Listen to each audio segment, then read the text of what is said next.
Hi friends, welcome to Subscribe Me YouTube channel.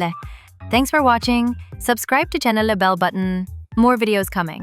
யாக இருக்கும். என் பெயர் மல்லிகா. எனக்கு இப்போது 20 வயதாகிவிட்டது. இந்த கதையில் என் மைத்துனர் எப்படி என்னை தன் வார்த்தைகளில் சிக்க வைத்து எனக்கு தன் அறையில் வைத்து சொர்க்கத்தை காட்டினார் என்பதை உங்களுக்கு சொல்ல போகிறேன். நான் தோற்றத்தில் மிகவும் அப்பாவியாகவும் அழகாகவும் இருப்பதால் என் மைத்துனர் என்னை எளிதாக தன் வலையில் சிக்க வைத்து விட்டார். நான் முதல் முறையாக என் அக்காவின் வீட்டில் தங்கச் சென்றேன். ஏனெனில் என் அக்கா கர்ப்பிணியாக இருந்தார். மேலும் அவருக்கு 8வது மாதம் நடந்து கொண்டிருந்தது. ஆனால் நான் அவரது சிறிய தங்கை என்றும் மிகவும் இளம் வயதில் உள்ளவள் என்றும் என் மைத்துனர் சிந்திக்க மாட்டார் என்று நான் எப்படி அறிவேன்?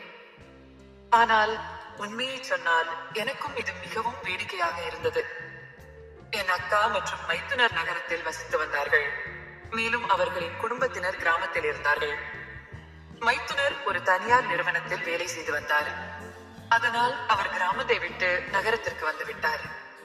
என் அக்காவின் திருமணம் நடந்து 2 ஆண்டுகளாகி இருந்தது. மேலும் இப்போது அவர் தாயாக உள்ளார். என் அக்காவுக்கு இப்போது 8வது மாதம் நடந்து கொண்டிருந்தது. அதனால் மருத்துவர் அவருக்கு ஓய்வு எடுக்கும்படி சொல்லியிருந்தார். அக்காவுக்கு ஓய்வு தேவைப்பட்டதால் எனது மைத்துனர் சாப்பிடுவதற்கு மற்றும் அந்த விஷயத்திற்கு மிகவும் கஷ்டப்பட்டுக் கொண்டிருந்தார். ஏனெனில் வீட்டு வேலைகளை பெரும்பாலும் அவரே செய்ய வேண்டியிருந்தது. மேலும் வேலையையும் கவனிக்க வேண்டியிருந்தது. ஒரு நாள் என் அக்கா வீட்டுக்கு கால் செய்து தனது பிரச்சனையை என் அம்மாவிடம் சொன்னார். அம்மா சொன்னார், அடடா, இதுக்காக ஏன் கவலைப்படுகிறாய்? நீ விரும்பினால் நான் மல்லிகாவை உன் வீட்டுக்கு அனுப்புகிறேன். அவள் 1 அல்லது 2 மாதங்கள் உன்னை கவனித்துக் கொள்வாள். மேலும் வீட்டு வேலைகளையும் செய்து கொடுப்பாள் என்றார். உடனே என் அக்கா அம்மாவின் பேச்சை உடனே ஏற்றுக்கொண்டார். ஏனெனில் அதற்காகவே அவள் போன் செய்திருந்தார். ஆனால் நான் என் அக்காவின் வீட்டுக்கு செல்ல தயாராக இல்லை. ஏனெனில் நான் அங்கு சென்றால் மைத்துனர் என்னை விட்டு வைக்க மாட்டார் என்று எனக்கு தெரியும்.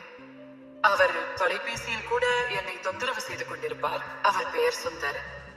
நான் முதலில் அனைத்தையும் விளையாட்டாக எடுத்துக்கொண்டேன். ஆனால் இப்போது சுந்தர் அவர்களின் வரம்பை மீறத் தொடங்கினார். நான் வர மறுத்துவிட்டால் பின்னர் அக்கா என்னை போனில் அழைத்து அவளுடைய கஷ்டங்களை விளக்கினாள். இறுதியில் நான் சம்மதிக்க வேண்டியிருந்தது. அக்கா என்னிடம் சொன்னாள், நாளை உன் மாமா உன்னை அழைத்துக் கொண்டு வருவார், அதனால நீ தயாராக இரு என்று. மாலையில் சுந்தரியிடமிருந்து எனக்கு ஒரு கால் வந்தது. அவர் மகிழ்ச்சியுடன் கேட்டார், மல்லிகா, நீ உண்மையிலேயே எங்கள் வீட்டிற்கு வருகிறாயா? நான் சொன்னேன், நீங்கள் நாளை வர வேண்டாம், நாளை மறுநாள் வாருங்கள் என்று. உடனே சுந்தர் குழப்பம் அடைந்து சொன்னார், நீ திடீரென்று ஏன் இப்படி சொல்கிறாய் மல்லிகா? நான் இன்றே உன்னை அழைத்துக் கொண்டு வரப்போகிறேன். ஆனால் உன் அக்கா என்னை தடுத்து விட்டார். இப்போது நான் எதுவும் கேட்க மாட்டேன், நீ நாளை தயாராக இரு என்று கூறிவிட்டு போனை வைத்து விட்டார். சுந்தர் தங்கள் பிடிவாதத்தில் உறுதியாக இருந்ததால் நான் கொஞ்சம் மென்மையாக மாறினேன். நான் சுந்தரிடம் விளக்கமாக சொன்னேன், சுந்தர், தயவு செய்து சம்மதியுங்கள். நாளை எனது கல்லூரியில் ஒரு பெரிய விழா நடக்கிறது. நான் அதை தவறவிட முடியாது. ஒரே ஒரு நாள் தான். நான் நாளை மறுநாள் வருகிறேன் என்று கூற சுந்தர் என் வார்த்தையை ஏற்றுக்கொண்டு சரி என்றார். நான் உன் வார்த்தையை ஏற்றுக்கொள்கிறேன். ஆனால் நாளை மறுநாள் தயாராக இரு. நான் அப்போது நீ எந்த காரணம் சொன்னாலும் ஏற்க மாட்டேன் என்றார். விழாவின் அடுத்த நாள் சுந்தர் என்னை அழைத்துக் கொண்டு வந்தார். அவர்கள் வருவதற்கு முன்பே நான் குளித்து தயாராகி இருந்தேன். நான் ஜீன்ஸ் மற்றும் டி-ஷர்ட் அணிந்திருந்தேன். சிறிது நேரம் சுந்தர் என் அப்பாவுடன் அமர்ந்து பேசினார். பிறகு உள்ளே வந்தார். உள்ளே வந்த பிறகு அவர் என்னை சற்று மாற்றத்துடன் பார்த்தார். அம்மா சுந்தரின் இந்த செயல்களுக்கு அதிக கவனம் செலுத்துவதில்லை. ஏனென்றால் அவருக்கு தெரியும் சுந்தர் அடிக்கடி என்னுடன் கேலி செய்வார் என்று. சுந்தர் என்னை தலை முதல் பாதம் வரை பார்த்துவிட்டு, மல்லிகா, நீ மிகவும் மெலிந்து விட்டாய்.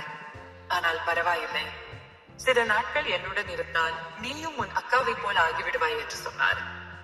சுந்தரின் இந்த வார்த்தைகளை கேட்டு நான் எப்போதும் போல சிரித்தேன்.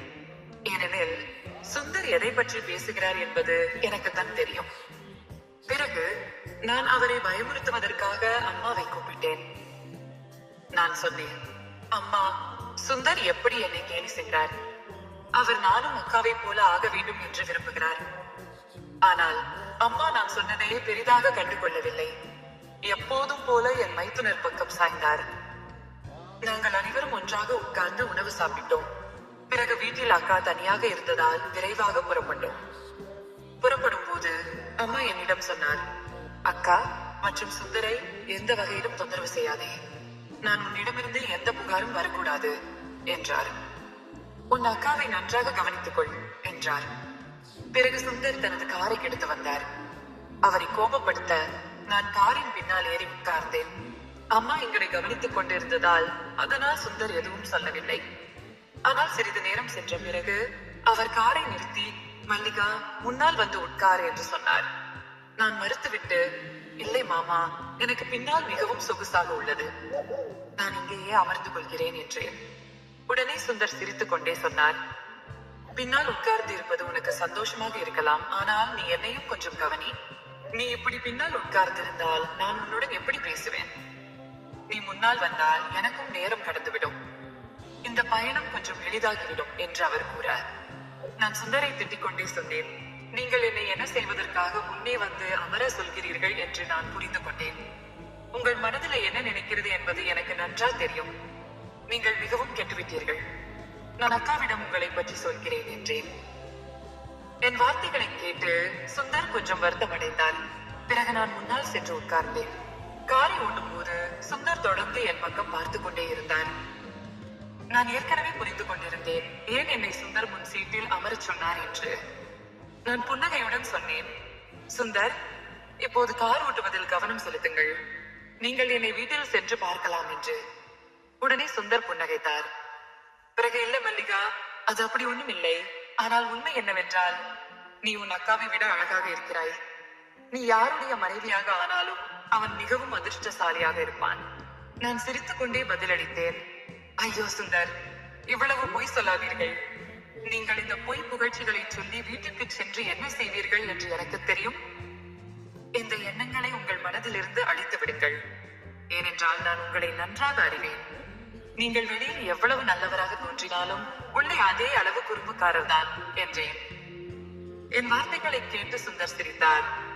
சரி, நான் வாயை மூடிக்கொள்கிறேன். ஆனால் நீ உன் அக்காவை விட அதிகமான குறும்புக்காரர். நான் ஏதோ சிந்தித்து சுந்தரை திட்டிக் கொண்டிருந்தேன்.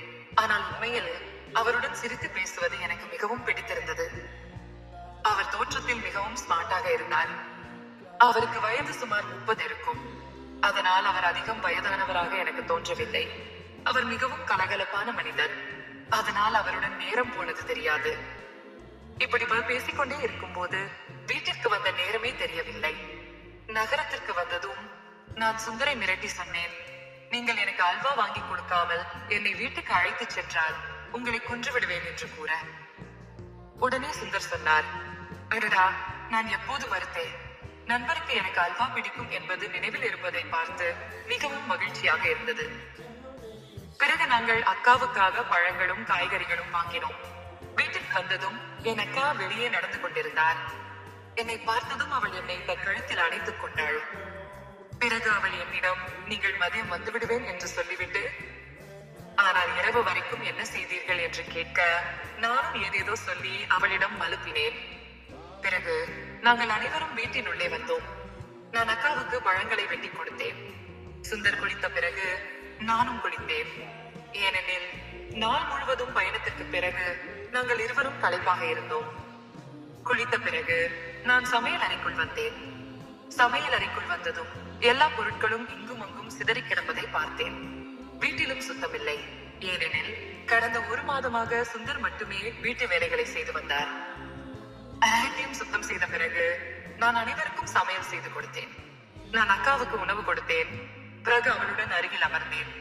பிறகு அக்கா என்னிடம் கூறினாள், நீ சென்று உன் மாமாவிற்கு உணவு கொடு. உணவு குளிர்ந்து விட்டால் மீண்டும் சூடுபடுத்த வேண்டியிருக்கும். நான் சுந்தரை அழைக்க சென்ற போது அவர் யாரோ ஒருவருடன் பேசிக் கொண்டிருப்பதை பார்த்தேன்.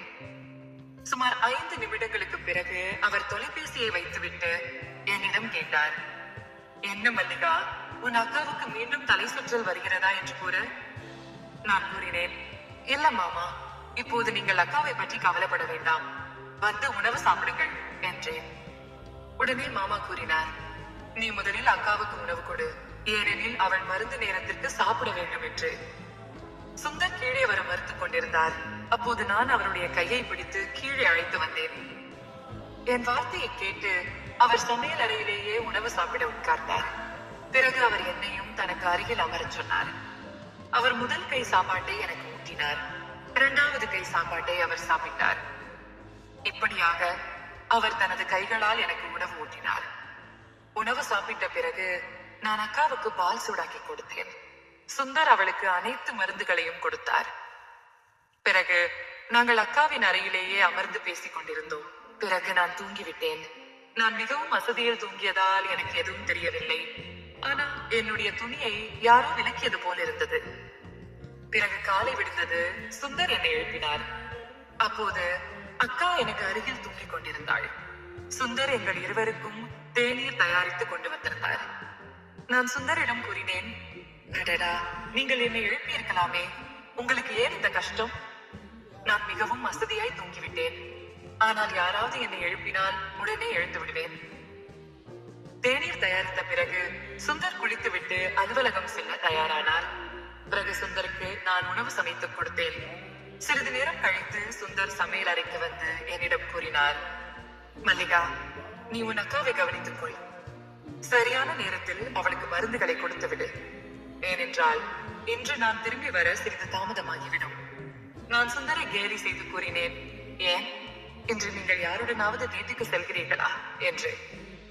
சுந்தர் கூறினார், அப்படி எதுவும் இல்லை.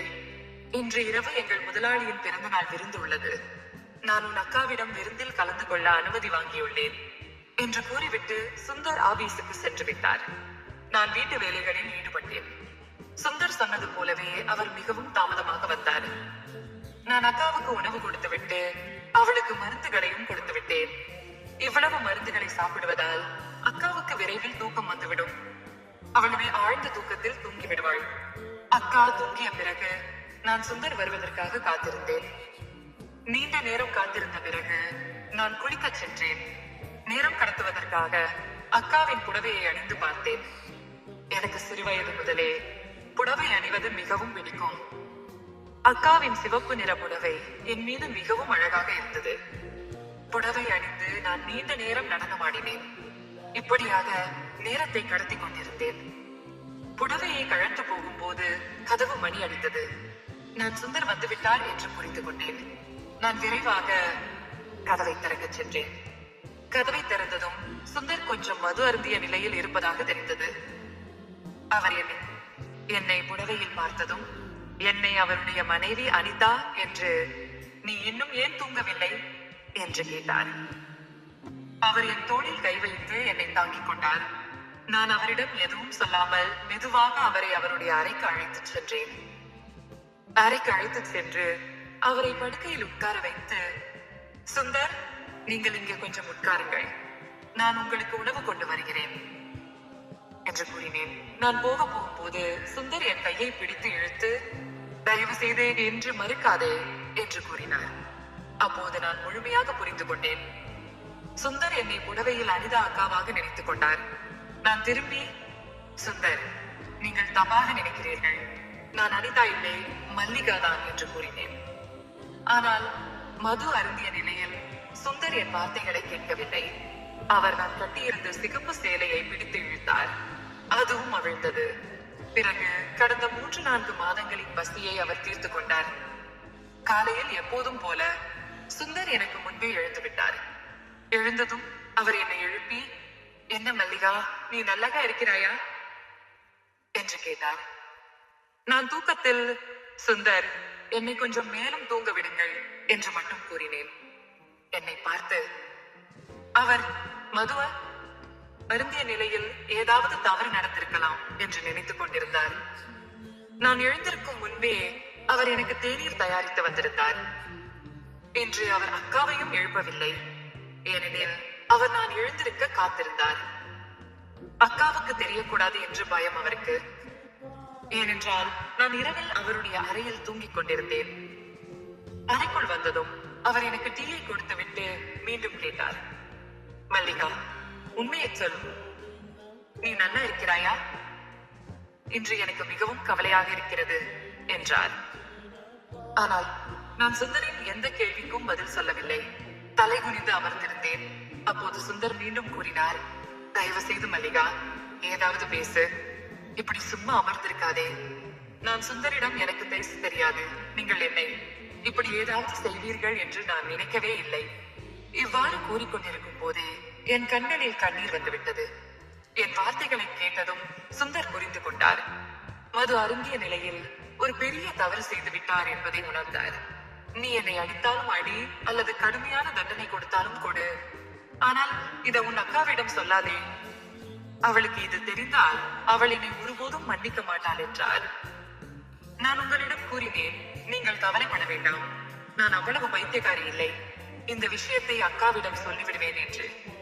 நான் ஒருபோதும் உங்களுக்கும் அக்காவுக்கும் இடையே உள்ள உறவில் ஏதாவது பிளவு ஏற்பட விரும்பவில்லை. ஆனால் நேற்று நடந்தது சரியில்லை. உடனே சுந்தர் கூறினார், நீ விரைவாக உன் துணிகளை எடுத்து வை. நான் உன்னை கிராமத்துக்கு அழைத்துச் செல்கிறேன். என்னால் உன் எதிர்காலம் பாழாக கூடாது என்றார். உடனே நான் சுந்தரிடம் கூறினேன், அதற்கு அவசியமில்லை. ஆனால் நீங்கள் எனக்கு ஒரு வாக்குறுதி கொடுங்கள். இனிமேல் நீங்கள் ஒருபோதும் மது அருந்த மாட்டீர்கள் என்று என்றாள். சுந்தர் கூறினார், மல்லிகா, உன் மேல் ஆணை, நான் இனி மதுவை தொடவே மாட்டேன் என்றார்.